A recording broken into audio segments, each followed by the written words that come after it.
대한민국 최고에게 퍼스널 브랜드를 묻다 조연심의 브랜드 인사이드입니다. 안녕하세요. 저는 브랜드 인사이드 진행자 조연심입니다. 여러분은 여러분의 태어난 이유를 알고 계십니까?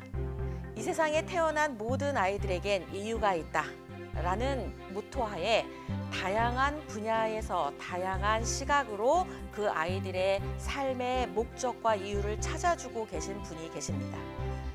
사단법인 출산육아교육협회 이사장이자 바른가치 에듀 대표이고 양진 부모코칭 교육연구소장이자 교육 최적화 전문가인 양진 이사장님을 스튜디오에 모셨습니다. 안녕하세요. 안녕하십니까. 반갑습니다.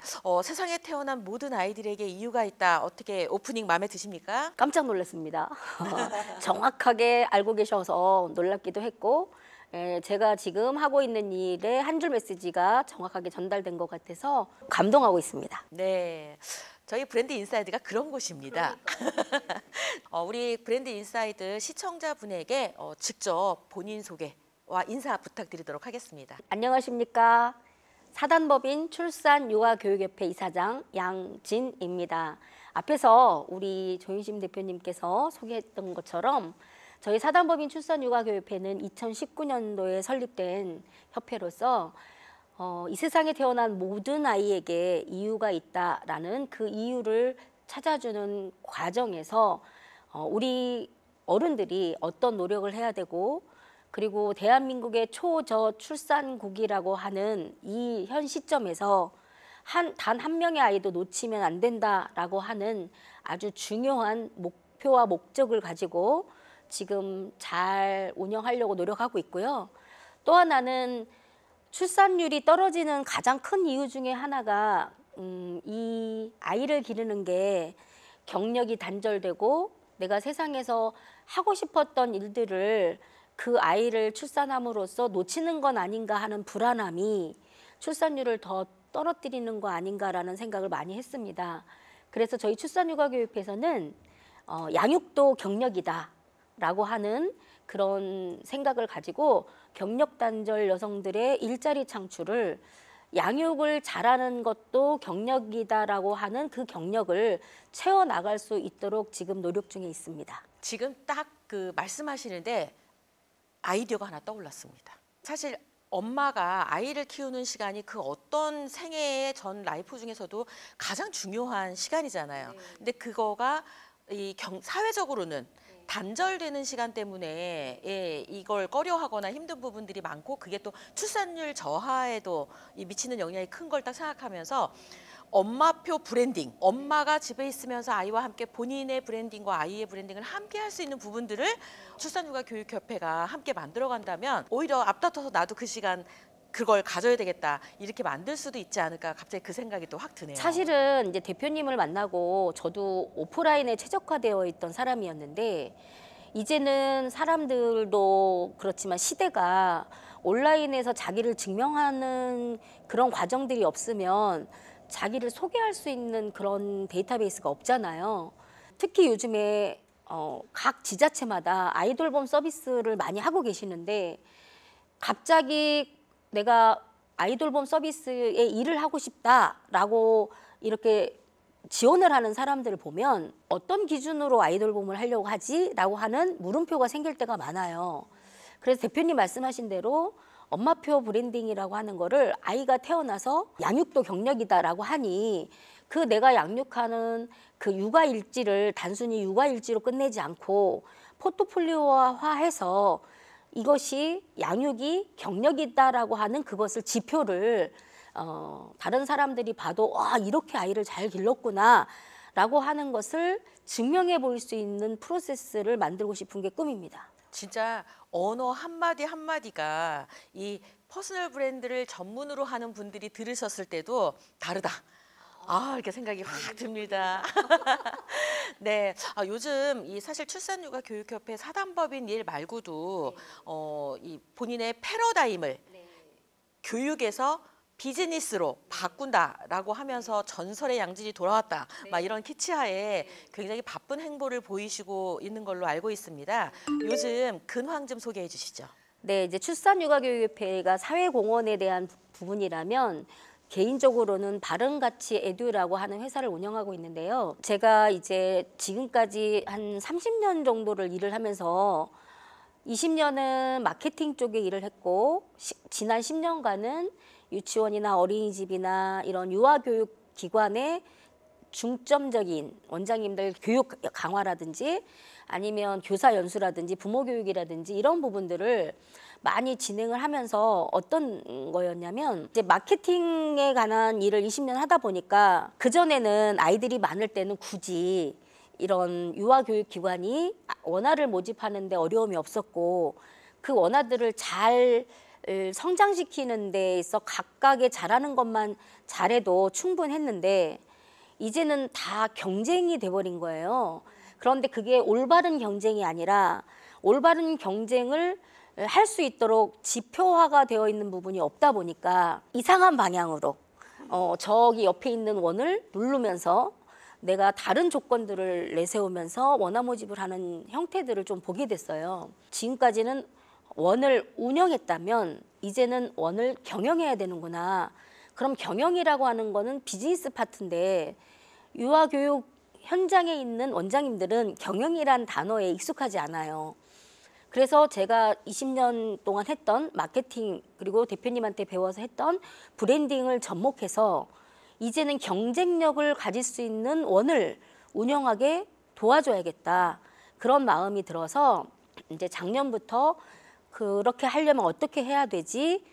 그전까지는 이제 너무 교육이 많아서 강의 분야의 최고가 돼야 되겠다 생각을 했었는데 이거를 이 균형을 좀 바꿔야겠다.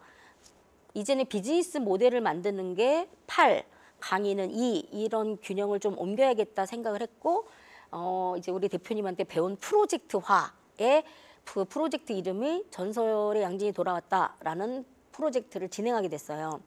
그래서 2024년도에는 그것을 준비하는 단계였다면 올해 2025년도부터는 그것을 실행하는 단계.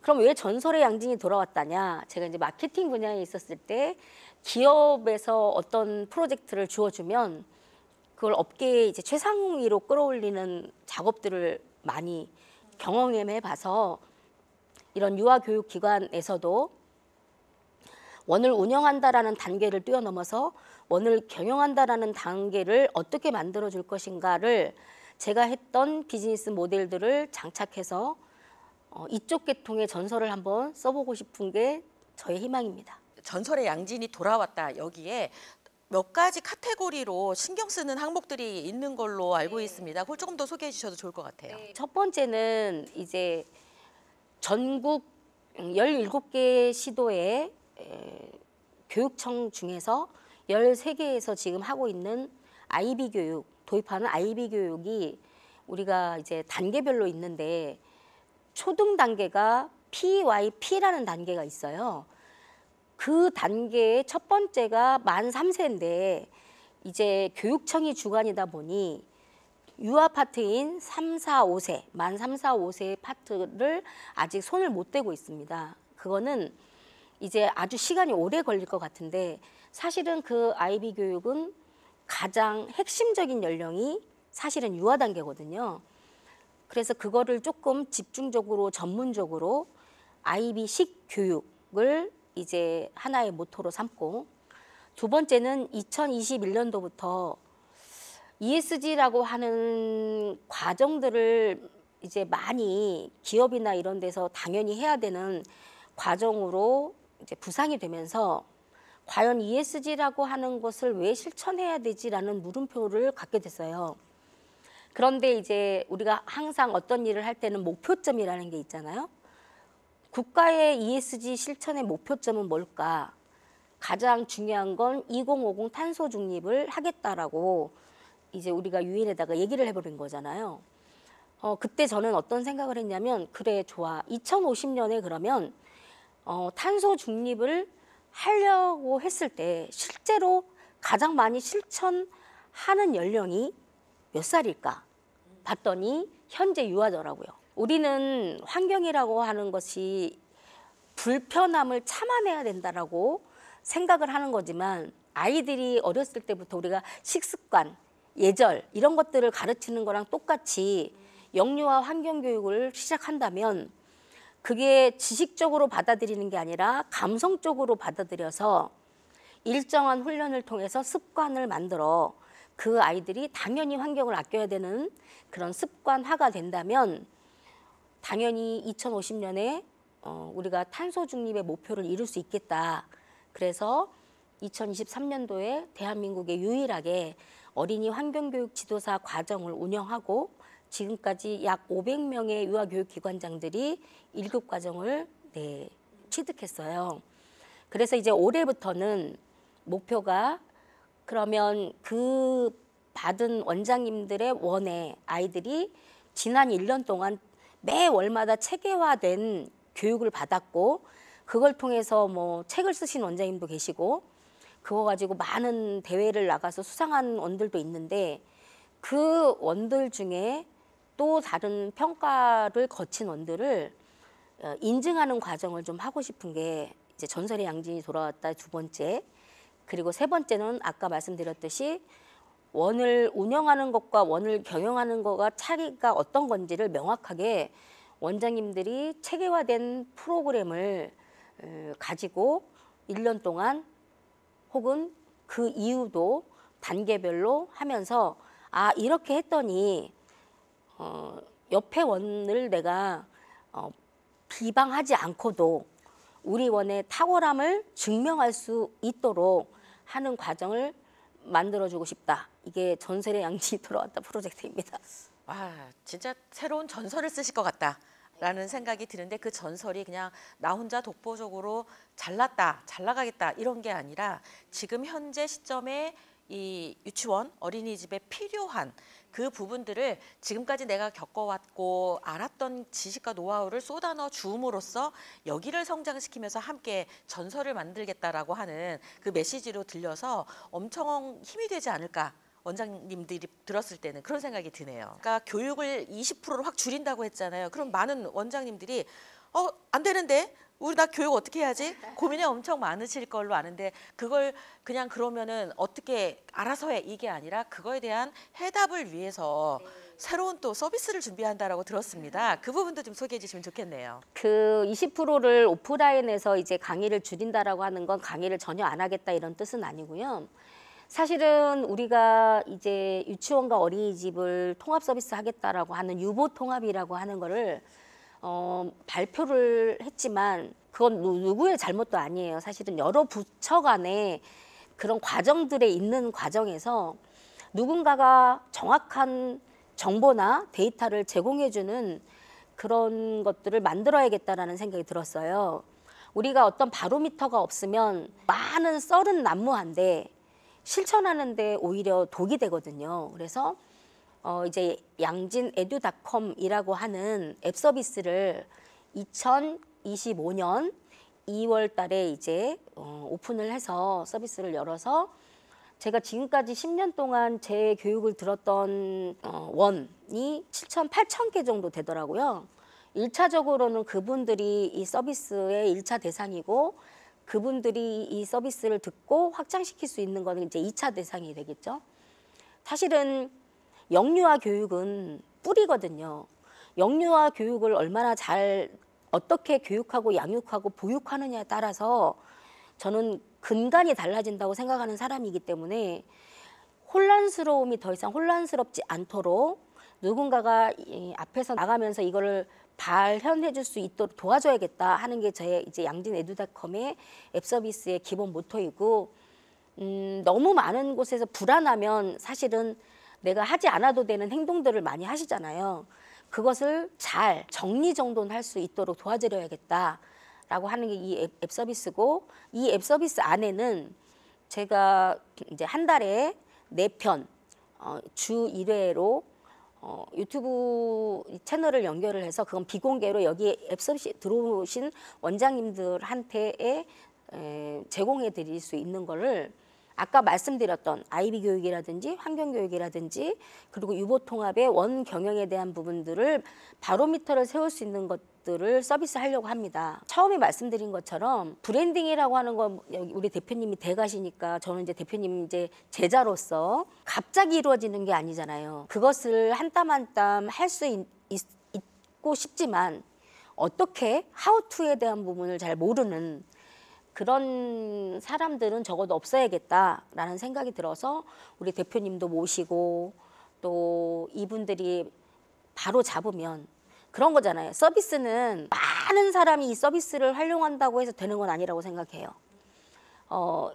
앞에서 선두그룹이 그것을 만들어가면 결국은 대한민국의 교육의 흐름을 바꿀 수 있다 생각합니다. 그래서 꼭 하고 싶었었는데 어떤 일이든 타이밍이 되게 중요하잖아요. 올해가 눈만 뜨면 오늘 폐원해요. 네, 왜냐하면 2020년에 우리가 코로나를 맞으면서 코로나 퀴즈가 없어요. 아이가 그때 태어나질 않아서 그때부터 이제 태어나지 않은 아이들의 후폭풍이 2025년도에 나타나는 거예요. 애들이 없어요. 그러면 있는 애들을 잘 지켜내면서 원이 제대로 운영할 수 있으려면 이런 꾸준함, 지속 가능한 서비스가 필요하겠다. 그래서 이제 양진에듀닷컴을 오픈하게 됐습니다. 사회적인 문제를 해결하기 위해 이렇게 또 새로운 서비스가 함께하면서 이 또 새로운 이 동반 성장의 모델을 만들어 주신 것 같아가지고 엄청 든든한 이제 포인트가 된 것 같습니다. 자, 여기서 이제 공식 질문 들어가도록 하겠습니다. 첫 번째 T는 탤런트.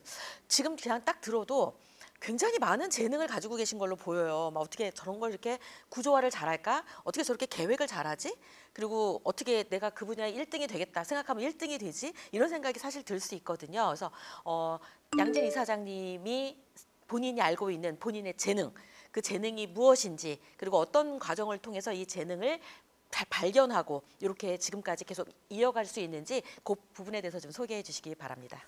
저는 이제 뭐 버킷리스트라든지 이제 뭐 요즘은 뭐 생각 정리 스킬이라든지 이런 것들이 되게 만연해요 있잖아요. 근데 30년 전에 제가 29살 때 굉장히 어려움을 겪은 적이 있어요. 결혼해서 아이를 낳았는데 아이는 위하고 12장이 붙어서 엄청나게 많이 아팠었고 또 엎친 데 덮친 격으로 남편이 이제 쓰러져서 경제 활동을 못할 수 있는 상황이 되었을 때 한 번도 해보지 않은 직업을 갖게 됐어요. 근데 그게 이제 쉽게 말하면 소위 책 파는 아줌마, 세일즈 우먼. 근데 전 좀 그 부정적인 상황이었음에도 불구하고 그 상황을 어떻게 긍정적으로 어차피 내가 해야 되는 일이라면 어떤 방향성을 갖고 하면 되지라는 생각을 해서 그때부터 10년 단위로 나의 삶의 계획을 좀 짜보자 그랬어요. 그래서 29살 2월 달에 처음에 입사를 할 때 이제 처음에 그 회사를 딱 출근하는 날 내가 지금은 이렇게 책을 파는 아줌마라고 불리우겠지만 내가 그 사람들을 만날 때에는 이 아이들의 미래를 디자인해주는 사람이 되어야 되겠다. 그리고 정확하게 10년 후에는 내가 아이들 책을 기획하고 만들어서 제공할 수 있는 출판사 대표가 되어야겠다 했고 39살 때 실제로 출판사 대표가 됐습니다. 네, 그리고 39살 때 이제 그걸 이루고 나서 이게 진짜 이루어지는구나. 그러면 내가 49살 되기 전에 대학에 가서 강의를 해야지 그랬는데 47살 때 연세대학교 미래교육원에서 과정을 운영하는 교수가 됐어요.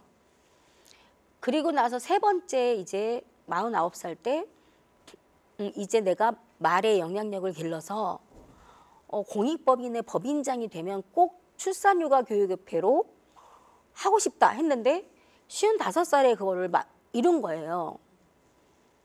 이제 59살이 된 올해 다시 또 10년에 그 계획을 짰습니다.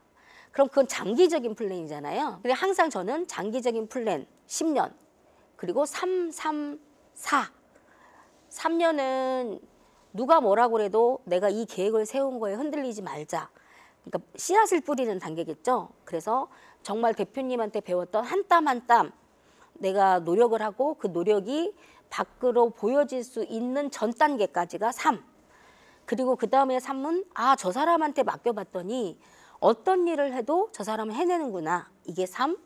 그리고 나머지 4는 최고가 되고 탑이 되고 그것이 사회에 유익한 사람이 되어 있는 그런 과정들이 지금까지 30년 동안 꾸준하게 해왔던 저의 가장 힘인 것 같아요. 재능을 여쭤봤는데 지금 이 재능을 나는 꿈을 설계하는 게 본인의 재능이다.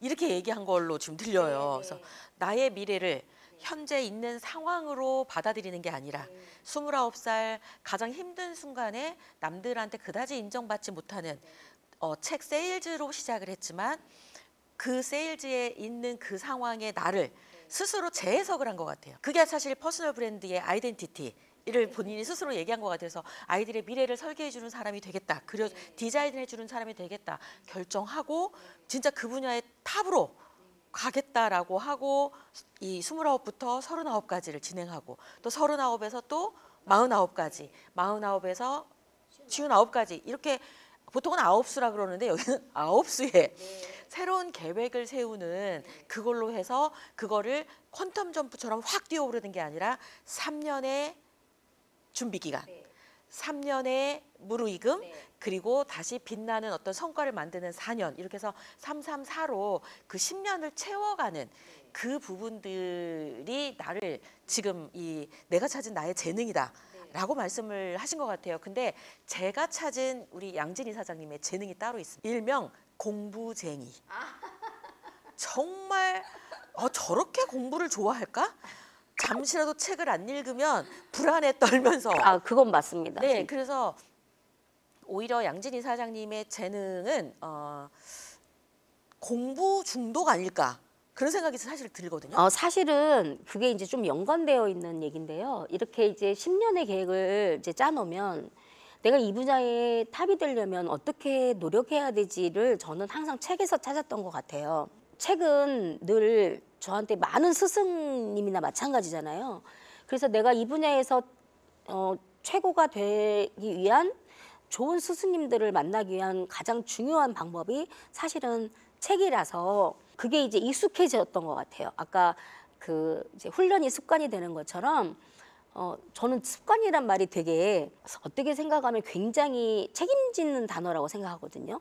그래서 독서 습관이 된다라고 하는 건 결국은 독서 훈련인데 그 독서 훈련이 어떨 때 가장 잘 되냐면 내가 목표가 명확할 때 그 목표치를 내가 하려면 이건 반드시 읽어야 돼. 사실 뭐 어린이 환경교육 지도사를 이제 발급 기관을 만들려고 하다 보니 ESG 뭐 많은 데가 있더라고요. 근데 저는 목표가 뚜렷했어요. 그 기업에 대한 컨설팅이나 이런 부분이 아니라 가장 우리가 뿌리 교육이 될 수 있는 아이들에게 어린이 환경 교육을 하려면 어떻게 해야 되지? 그래서 제일 먼저 한 게 28권의 책을 이제 취합을 해서 그거를 6개월 안에 다 거의 외우다시피 읽고 그러다 보니까 길이 보이고 그런 말 있잖아요. 스티브 잡스가 말한 거 융합. 이 세상에 새로운 건 없어. 서로 다른 두 가지가 만나 새로운 걸 만들어가는 거가 융합이야. 그럼 결국은 융합하는 거가 어떤 것인지에 대한 훈련이 조금은 잘 돼서 공부쟁이도 좋지만 독서쟁이 아닐까요? 독서를 좋아하고 잘하는 것도 맞지만 또 제가 옆에서 발견한 또 양진 이사장님의 재능 중에 하나는 기록이에요. 맞아요. 그건 확실합니다. 노트가 우리 옛날엔 깜지라고 하는데 깜지가 아니라 여기는 새로운 창조 노트가 나오시더라고요. 그래서 그 부분도 좀 소개 좀 해주시면 좋을 것 같아요. 늘 이것도 훈련이 된 건데 어떤 책을 읽으면 그 책에서 끝나는 건 저는 이제 많은 분들이 이제 하는 거지만 저는 아주 어렸을 때부터 관련된 책들을 모아서 이제 한 권 한 권 읽은 다음에 그 각 권을 제가 이제 A4 용지 같은 거를 거기에 무지 노트를 만들어서 거기에 원래 이 저자가 생각했던 것들을 다시 한번 기록하고 그럼 거기에 기록했던 것들이 내 생각은 어떤 건지를 기록하고 이 저자와 또 다른 비슷한 책을 쓴 저자 몇 사람들이 갖고 있는 공통적인 생각과 다른 생각을 분리하고 그 분리한 생각 중에 내 생각을 적었던 것을 결합하면 제게 되더라고요. 예, 근데 그게 저는 어렵지가 않아요. 왜냐하면 30년 동안 그렇게 해오다 보니까 사실은 어렵지가 않은 걸 떠나서 그렇게 하면 일을 못하는 그런 것이 습관이 됐거든요. 꼭 그렇게 해야지만 되는 네, 거죠. 꼭 그렇게 해야지만이 제가 계획했던 일들을 할 수 있었어요. 그래서 사실은 이제 가장 최근에 우리 대표님의 하루하나 브랜딩, 저는 퍼스널 브랜딩에도 공식이 있다라는 책과 그 책이 사실 좀 저는 어려웠어요, 대표님. 근데 어려웠는데 여러 번 읽으니까 그게 무슨 말인지 알겠더라고. 무슨 말인지 알겠을 때 대표님이 하루하나 브랜딩을 만들어 주셔가지고 저는 막 천군만마를 얻은 듯한, 아니 솔직히 왜냐하면 제가 원을 운영하지 말고 원을 경영하라고 했을 때에 그것을 찾아낸 게 대표님의 퍼스널 브랜딩이었거든요. 안 그랬으면 그 주제를 못 찾았을 거예요. 이거는 확실하게. 근데 그거 대표님하고 퍼스널 아카데미에서 공부를 하면서 아 이거구나. 이 원장님들이 앞으로 해야 되는 거가 그렇게 찾고 나서 대표님 책이 나와서 그거를 다 쓰고 거기 이제 대표님 그쪽에 퍼스널 브랜딩에는 이제 대표님이 쓴 책 말고는 제가 막 눈에 띄는 책들이 없어가지고 대표님 책 과정의 발견 막 이런 것들을 다 이제 모아서 놓고 그걸 다 정리하고 정리한 거를 다시 PPT로 만들고 그 PPT로 만든 거를 재해석한 게 아까 전설의 양진이 들어왔다 그건 거예요. 정말 여기서 재능을 또 하나 발견했습니다. 융합 재능이 있네요. 그러니까 그리고 무언가 관심이 있거나 뭘 해야 되겠다라고는 강력한 목표가 생기면 그 목표에 관련돼서 일단 읽어야 될 책들을 쭉 리스트업하고 그 다음에 얘를 하나하나 이렇게 도장 깨기 하듯이 이렇게 하면서 기본 지식을 찾으면서 방법을 찾아가는 방향을 맞춰가는 이런 식으로 지금 본인의 재능을 융합해서 이렇게 하신다라고 하는 얘기를 들으시는 걸 딱 보면서 아마 많은 분들이 아, 나 뭔가 새로운 걸 해야 되는데 뭐 어떻게 하지? 라고 막연하게 생각하셨다면 양진 이사장님이 스스로의 재능을 찾아서 밝힌 요 과정을 그대로 답습하셔도 충분하지 않을까 이런 생각이 드네요. 네, 그러면 두 번째 질문 사실 앞단 질문하고 같이 연결해서 같이 들으셔도 좋았을 질문이기도 합니다. 트레이닝, 어떻게 지금의 위치에 오르기까지 나는 나를 훈련시켰나?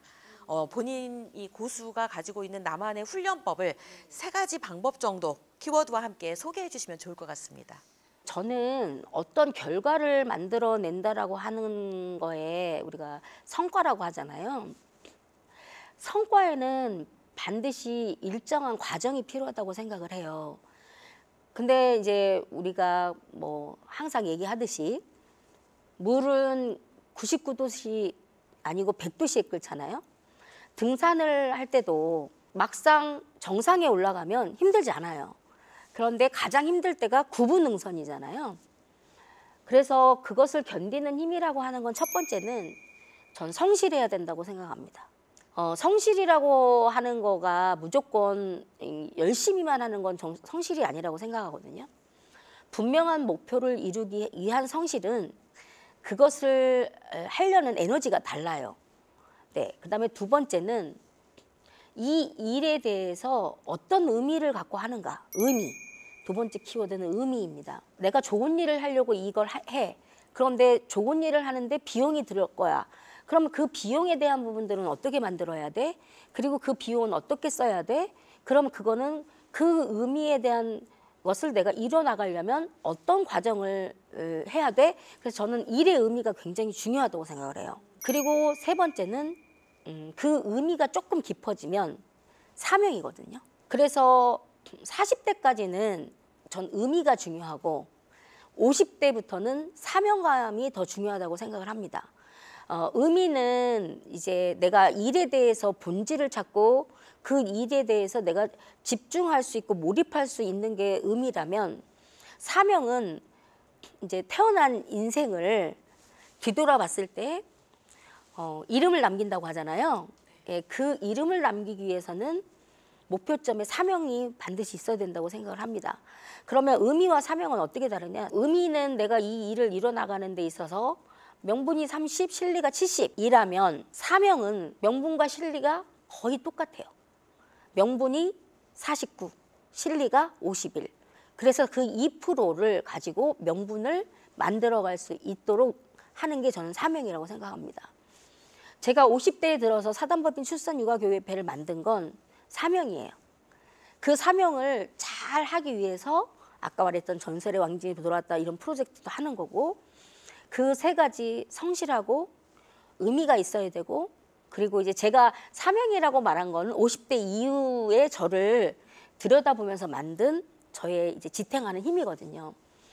저는 되게 미숙아로 태어났고 살 확률이 8%밖에 안 돼서 정말 다 포기해야 되는 나이로 태어난 저를, 저희 부모님을 만나서 제가 이렇게 아주 좋은 어른은 아니지만 쓸모 있는 어른이 되려고 노력하는 사람으로 성장했다고 생각하거든요. 그러면 그 사명을 이제 돌려줘야겠다, 사회공헌으로. 그래서 이 세상에 태어난 모든 아이에게 이유가 있다라고 하는 그것이 그냥 단순히 남들이 들으면 되게 근사한 이름이 아니라 실제로 그것을 이루어낼 수 있는 사람이 되려면 사명감이 있어야 한다고 생각합니다.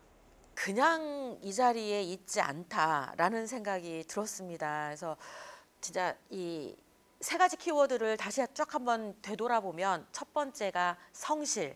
근데 이 성실이 그냥 꾸준히 열심히 하는 걸 넘어서는 성실이라고 말씀하신 부분들에 좀 생각을 달리 해야 되겠다라는 생각이 들고, 그 성실이라고 하는 건 누군가의 기대치에, 기대한 날짜보다 조금 더 빨리, 기대한 수준보다 조금 더 높게, 이런 매 순간순간에 성실이 더해져야 된다라고 하는데, 그런 삶을 직접 사는 모습을 제가 옆에서 지켜보고 있으니까, 나를 이 자리에 있게 한 첫 번째 키워드가 성실이라고 했을 때 그 성실이 정말 무게감으로 와닿았던 것 같아요. 두 번째가 의미.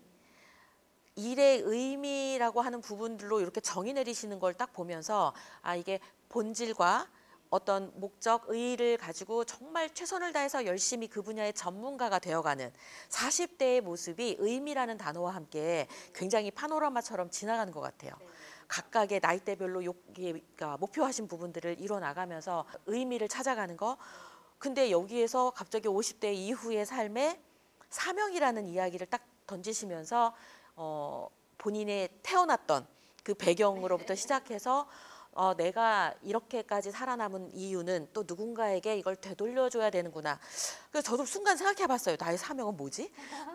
내가 이렇게 많이 정말 뭔가를 사랑받고 이게 인정받고 했던 이 부분들을 되돌려주기 위해서 나도 무언가를 해야 되는데 사명이 없었네. 그냥 갑자기 그 생각이 드는 거예요.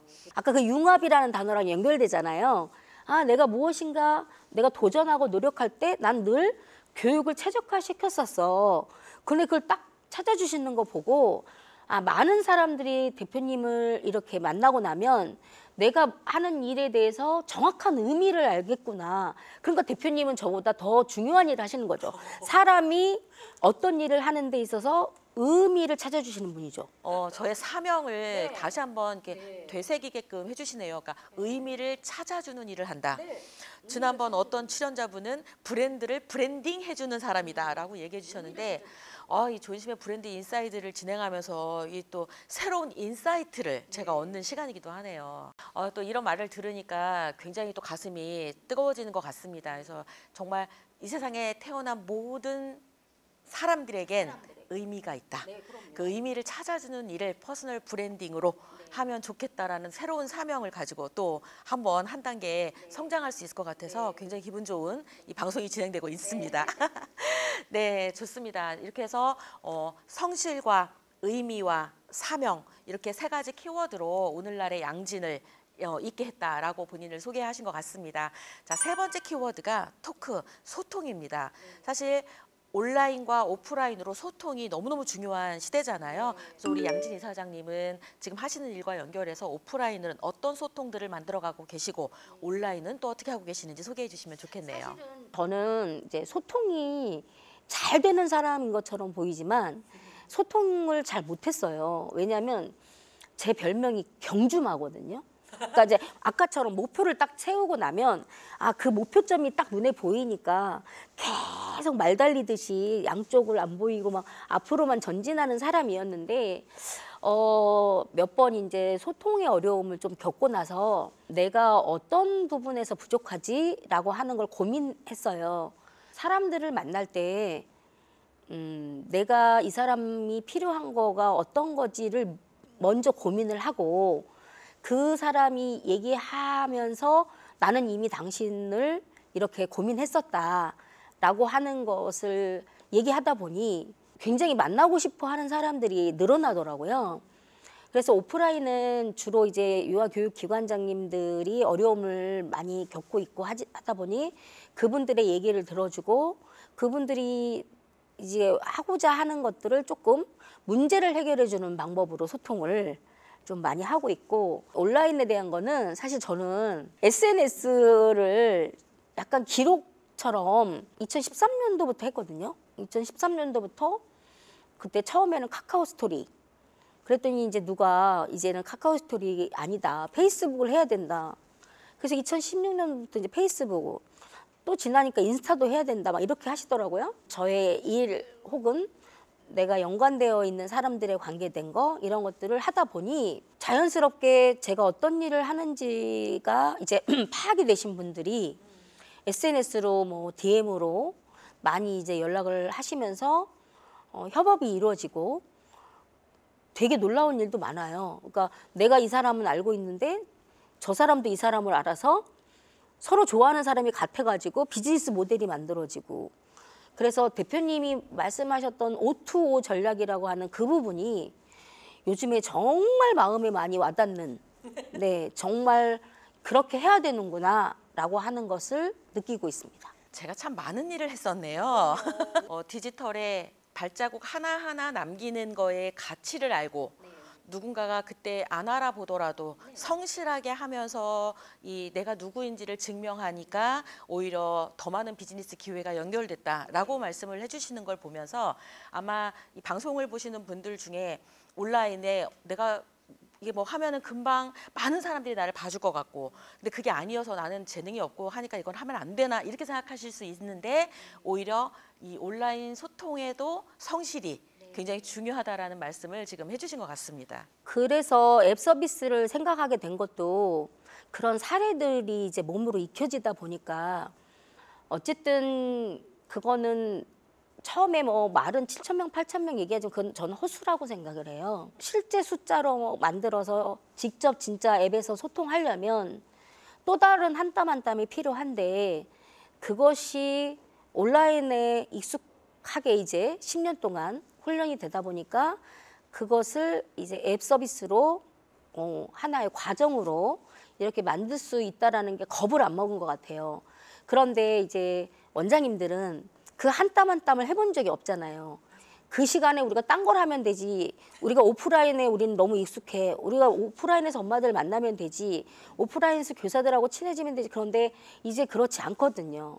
그것을 제가 먼저 경험했으니 그걸 제대로 전달해서 그런 경험들을 반드시 하게 하고 싶습니다. 이 소통에도 어떻게 보면은 하나의 과정을 직접 해본 그 경험치가 더해지니까 또 새로운 시도를 할 수 있는 용기가 생겼다라고 하는 거 보니까 이 혹시 소통에 문제나 어려움이 있으신 분들도 어려워 마시고 양진희 사장님과 한 땀 한 땀 이렇게 가시면 충분히 원하시는 목적지까지 가지 않을까 이런 생각이 드네요. 자, 네 번째 공식 질문입니다. 타임. 사실 긴 시간 일을 하다가 어떻게 보면은 이게 패러다임이 바뀐 거거든요. 10년마다.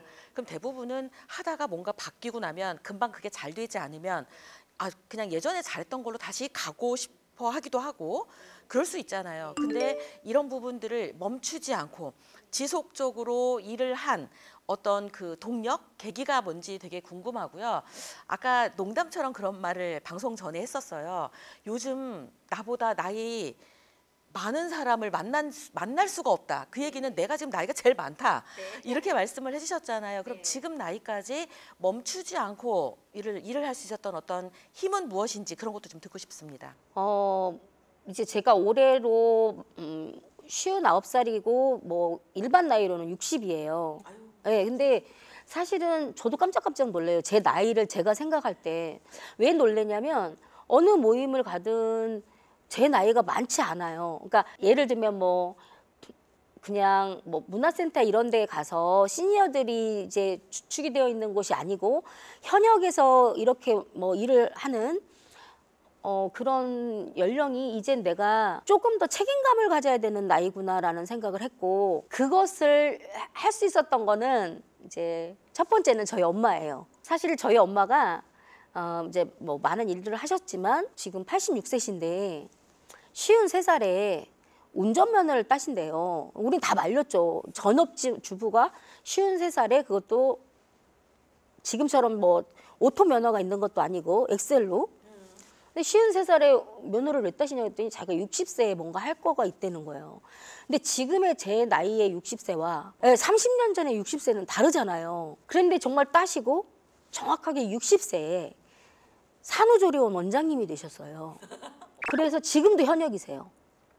오, 지금도 산후조리원 네, 원장님이세요? 운영하시고 86세신데 하시고 계세요. 그걸 보면서 우리가 흔히 인생은 60부터라는 말이 옛날에는 왜 60부터지? 60이면 이제 자기 인생을 좀 마무리하는 단계인데? 라고 생각했는데 이제 저희는 인생은 60부터라는 말이 진짜가 돼버린 나이인 거예요.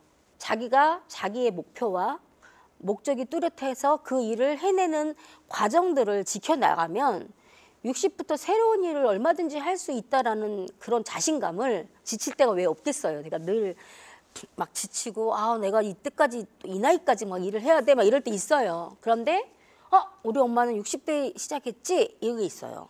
지치지 않게 하는 힘의 원동력이 우리 엄마였네요. 네. 그리고 모델이 좋았네요. 네, 그리고 제 롤 모델이기도 합니다. 아까 소통 얘기하셨는데 저희 엄마가 저를 이렇게 어렵게 살리시면서 제가 너무너무 많은 사랑을 받고 있구나라는 생각을 들게도 하셨지만 평생 저한테 해줬던 말이 뭐였냐면 네가 삶을 살아갈 때 늘 30%는 남에게 양보해라. 그리고 그 삶을 사셨어요, 저희 부모님들이. 근데 가장 좋은 소통은 그 30% 양보하는 거에 있더라고요. 그 양보가 내가 갖고 싶은 걸 양보하는 게 아니라 그 30%를 그 사람을 위해서 그 사람이 어떤 상황이지, 지금 어떤 마음이지, 어떤 생각을 하고 있지, 어떤 어려움이 있지 라고 하는 생각의 30% 양보였어요. 그러다 보니까 그 사람의 어려운 점, 이런 힘든 점들이 남들보다는 조금 더 많이 보이고 그냥 저는 그게 몸에 익숙해서 그 보이는 것들을 좀 도와주고 싶은 마음들이 있었는데 처음엔 되게 오해도 많이 받았어요. 저 사람은 분명히 뭔가 목적을 의도가 가지고 있을 거다. 실제로.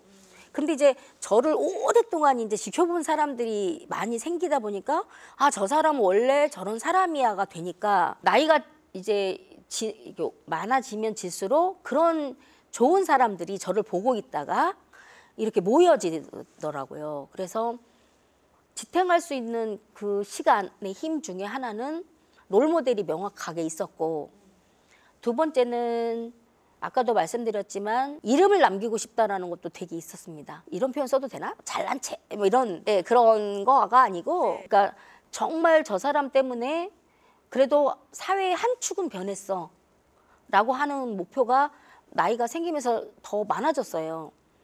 근데 그거는 아까 말했던 10년 단위로 제가 계획했던 것들이 이루어지는 경험을 하면서 그거에 대한 두려움은 없어지고 거기에 대한 에너지는 생겼고, 그래서 사실은 누가 그런 말을 물어봤어요. 다시 30대로 가고 싶냐? 근데 저는 지금이 좋습니다. 아마 70에도 지금이 제일 좋다고 얘기하실 것 같고 그럴 것 같으네요. 갑자기 문득 이런 생각이 들더라고요. 지금 이름을 남기고 싶다. 근데 족보를 한번 생각해 보신 적이 있습니까, 여러분? 족보에 보면 보통은 졸이에요. 생졸. 그런데 이름을 제대로 남긴다는 건 생 다음에 기록할 만한 무언가가 남는다는 거예요. 근데 어디 직장인 이건 기록할 만한 게 안 되잖아. 그죠? 그래서 이런 그 사명을 가지고 무언가 했던 것들, 내 이름으로 무언가 남긴 것, 이런 것들이 기록이 되고 졸업할 때 그러면 나의 족보가 이렇게 좀 더 다채로워지지 않을까 이런 생각을 아마 생각을 하셨기 때문에 멈추지 않고 계속 무언가를 하실 수 있지 않았나 이런 생각이 드네요. 족보가 지금 잘 기록되고 있다는 생각이 드네요. 네. 이름을 남기고 싶다라고 하는 것이 이제 단순하게 이제 표현이 되지만 사실은 그렇게 목표를 두고 나면 내가 어떤 결정을 할 때 돈이 중심이 되지 않아요. 수익도 중요하지만 그 이름값을 하는 거에 내가 정말 좋은 일을 하고 있는가? 그런 말이 있거든요. 최진석 교수님의 인간이 그리는 무늬에서 내가 좋아하는 일을 했는데 그게 좋은 일이고 내가 바라는 일을 했는데 그게 바람직한 일을 해야 된다. 저 그거 굉장히 중요하다고 생각을 하거든요. 내가 좋아하는 일을 끊임없이 했는데 그게 너무 좋은 일이었으면 좋겠고 내가 바라는 일을 했는데 그게 정말 사회에 바람직한 일을 하면 그게 이름값으로 남지 않을까요? 명언이신데요. 네.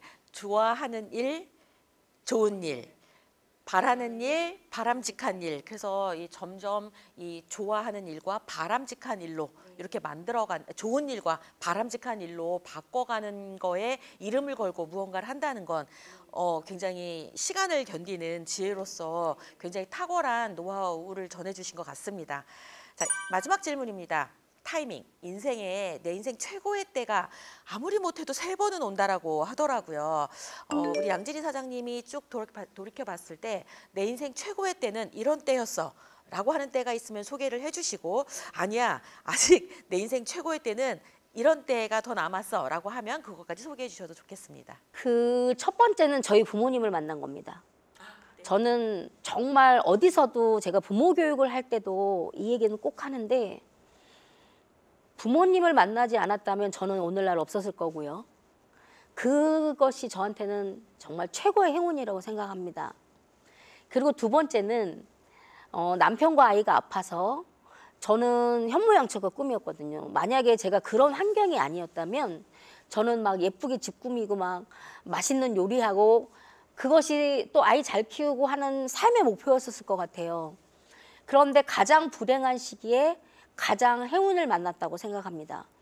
그리고 그것을 이제 꾸준히 하고 있는 과정에서 대표님을 만난 거예요. 이건 대표님이 계셔서 드리는 말씀이 아니에요.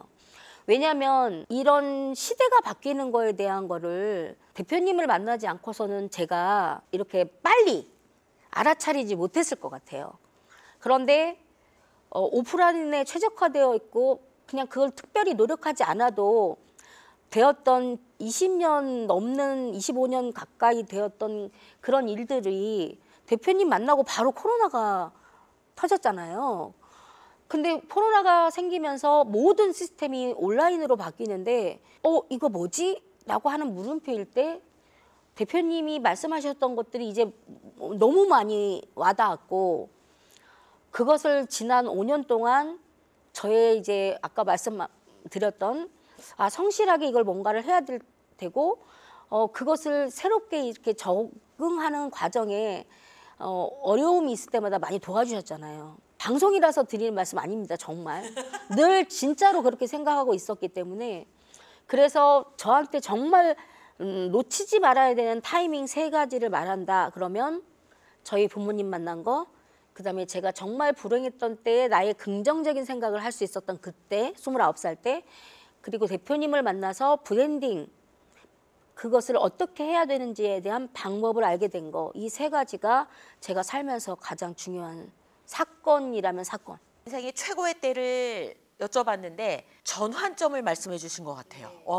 이런 사람들을 만나서 그때가 나의 인생의 또 새로운 전환점으로 연결됐다라고 말씀을 하시는 걸 들으면서 최고의 때를 대부분들은 돈을 많이 벌거나 어디 성공하거나 이렇게 말씀하시는 분들이 꽤 많으신데 이것들을 본인의 인생의 터닝 포인트가 됐던 그런 순간을 오히려 최고의 때라고 기억하시면서 이렇게 살고 계시는 것 같네요. 저는 성공이라는 기준은 주관적 기준이 있고 객관적 기준이 있다고 생각하거든요. 그런데 주관적 기준을 따지면 전 무한대라고 생각해요. 끊임없이 자기가 주관적으로 나는 왜 이렇게 모자라지? 왜 이렇게 힘들지? 더 막 욕심을 부려서 하는데 주관적 그 성공의 기준과 객관적 그 기준을 명확하게 정의해 놓고 그것을 실천하는 과정에서 어떤 사람을 만나는지는 정말 중요하다고 생각하거든요. 그래서 저는 이제 대표님을 만나서 제가 이렇게 변한 거예요, 사실은. 그래서 저는 원장님들도 저를 만나서 또 변했으면 좋겠다라고 생각을 하는 이유 중에 하나가 60대에 이제 시작되는 저와 이미 60대를 거치거나 50대 후반인 이런 유아교육 기관장들은 새로운 옷을 입는 거에 너무 겁을 내는데 그렇게 터닝 포인트가 되지 않으면 이제 살아남을 수가 없거든요, 시대가. 그래서 저도 그런 사람이 되고자 노력합니다. 양진에듀닷컴과 함께 하시면 가능하십니다. 네, 우리 시청자분들에게 꼭 나는 앞으로 이런 거를 이루고 싶다라고 하는 꿈, 목표가 있다면 좀 더 소개해 주시면 좋겠네요. 저는 이제 바른가치 에듀와 양진에듀닷컴을 통해서 유아교육의 뿌리를 조금 더 단단하게, 영유아 교육의 뿌리를 좀 더 단단하게 하고자 하는 일을 하면서 꼭 영유아에 국한되지 않고 출산육아교육협회를 통해서 생애 주기별 교육 플랫폼이라고 하는 정의에 맞게 각 분야별로 교육 콘텐츠를 통해서 세상을 바꾸는데 그 흔적을 남기고 싶은 사람이에요. 요즘에 세상이 되게 힘들다고 생각하다 보니 사람들의 마음은 본성은 그렇지 않은데 자꾸 남들에게 위해를 가야 하는 이런 사건들이 되게 많잖아요. 결국은 그런 것들은 교육을 통해서, 꾸준한 교육을 통해서 바꾸는 것도 필요하고 그것이 사회적인 개념과 사회공헌 활동을 통해서 바뀌는 과정들이 반드시 필요하다고 생각합니다. 오프라인에 익숙한 사람들과 온라인에 익숙한 사람들이 한데 살아가고 있는 이때 그 각각의 장점들을 모아서 해놓지 않으면 세상이 이제 더 삭막하게 바뀔 수 있잖아요. 요즘에 되게 유명한 로제 아파트를 보면서 전 이렇게 말씀드려요. 제가 이제 얼마 전에 행사 때 아파트 믹싱된 노래를 갖고 갔어요. 로제의 아파트와 윤수일 씨가 부른 아파트가 믹싱된 노래였는데요. 지금 우리는 윤수일의 아파트만 알고 있는 사람과 로제의 아파트만 알고 있는 사람이 같이 공존하면서 사는 시대잖아요. 그런데 저는 두 세대의 노래를 다 알아야 된다고 생각합니다. 소통이라고 하는 거는 세대 간의 소통이라는 건 어렵지 않고 윤수일의 아파트를 알고 있는 세대의 철학을 이해하고 그리고 로제의 아파트를 알고 있는 세대의 그들이 어떤 것을 원하는지에 대한 부분들을 이해하려고 하면 이 대한민국이라는 나라가 조금 더 건강해지지 않을까요? 거기에 출산육아교육회 이사장으로서 이름값 하는 사람이 되고 싶습니다. 진짜 또다시 융합의 메시지로 마지막 결론을 너무 멋지게 잘 마무리해 주셨습니다.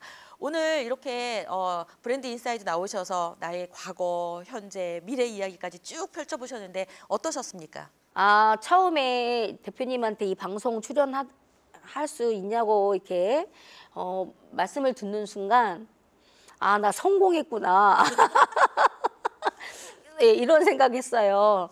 정말 이제 또 다른 이제 10년이 남았잖아요. 어떻게 생각하면 제 생애에 마지막 이제 은퇴를 목전에 앞둔 10년이라고 생각할 수 있는데 시간이 유수와 같다라고 하는 말이 요즘에 정말 피부에 와닿아서 사실 1월 1일부터 한 일주일간은 사람들이 마음을 좀 다잡고 하는 기간인데 전 1월 1일부터 지금 엄청나게 속도를 내고 있습니다. 그런 가속도가 붙을 수 있었던 지난 30년을 사랑하고요.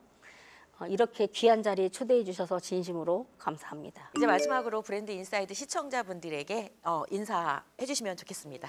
시청자 여러분, 우리가 이제 새해를 맞이하고 이제 벌써 이제 한 달이 지나서 2월이 시작되었는데요. 한 달 뭐 금방 갔죠. 이렇게 또 다시 나머지 11달이 금방 갈 겁니다. 하루를 최선을 다해서 산다라는 건 한 달의 결과가 달라질 것이고 한 달을 또 최선을 다한다는 건 1년에 나의 목표가 달라진다고 생각합니다. 네, 시작되는 2월, 네, 여러분들이 어떤 목표를 가지고 이번 한 달을 잘 지내느냐가 전 정말 중요하다고 생각하고 그 목표를 위해서 하루하루 한 땀 한 땀 여러분들의 목표를 이뤄 가시는 그런 분들이 되셨으면 좋겠습니다. 네, 제 이야기 들어주셔서 감사하고요. 새해 복 많이 받으세요. 함께해 주셔서 고맙습니다. 네, 감사합니다. 세상에 태어난 모든 아이에겐 이유가 있다. 지금 이 방송을 시청하시는 여러분도 언젠가는 아이셨습니다. 그렇다라고 한다면 이 세상에 태어난 모든 사람에게는 이유가 있다. 그 이유를 찾아서 밝히는 것, 그것이 바로 퍼스널 브랜딩의 핵심이라는 거 꼭 기억하시면서 여러분의 삶의 의미를 사명까지 이어가시는 그런 해로 올해가 만들어주셨으면 좋겠다 생각하면서 오늘 조현심의 브랜드 인사이드 여기까지 하도록 하겠습니다. 시청해 주셔서 고맙습니다. 수고하셨습니다.